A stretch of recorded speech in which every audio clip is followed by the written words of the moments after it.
Following a lone protest by Federal Member of Parliament Emmanuel Tembo on Tuesday, demanding government's action on the elephants that have invaded the people in Luangwa, the Minister of Tourism Rodney Sikumba has met the Zambia Parliamentary Conservation Caucus to chart the way forward. The members of Parliament have expressed their concerns. As I'm standing here speaking to you, the elephants, the jumbos, in so many heads, they are just marooned around Matebele, Nawashi, Liko, along the road and in the interior.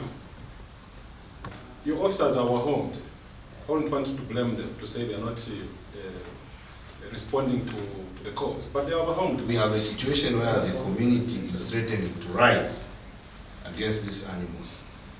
For me, what makes it difficult is that the particular lake that, the Amakumba lake, that has these hippos, is the only route for the people who stay in the Liamakumba plains, for them to go to access health services. My concern is about the lions. Last month, the lions killed a person in Isoka. And if you can recall, we buried a head and 2 bones. And the lions are still there. We called for your help, your officers came, but up to now they haven't found those lions. But they are still there, they are about 5. The wildlife. When something has happened, an animal has been killed, they move at a speed of lightning.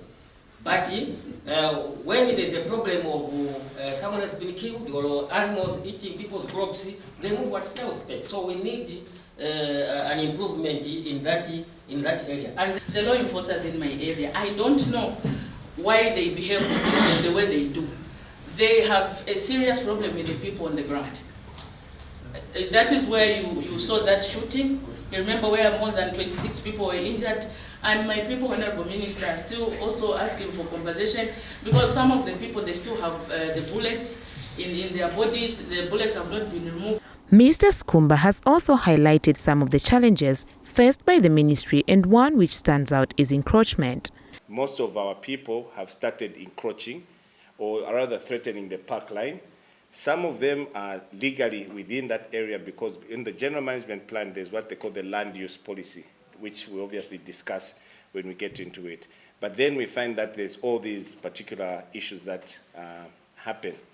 Now, we have realized that there are certain areas where other people from different particular areas come to encroach when the owners of the land have not actually gotten to encroach. Those are putting pressure on the GMA.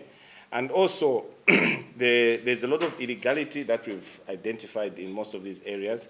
And illegality simply means that outside the normal farming that they would potentially be doing, we found that in certain GMAs, there's illegal mining that is going on. I'll give an example of the Mumbwa West GMA. The minister and his team of experts have since taken note of the submissions, and the solutions will be responded to in the next 5 days. Victoria Kayeye Yambani, Dama News.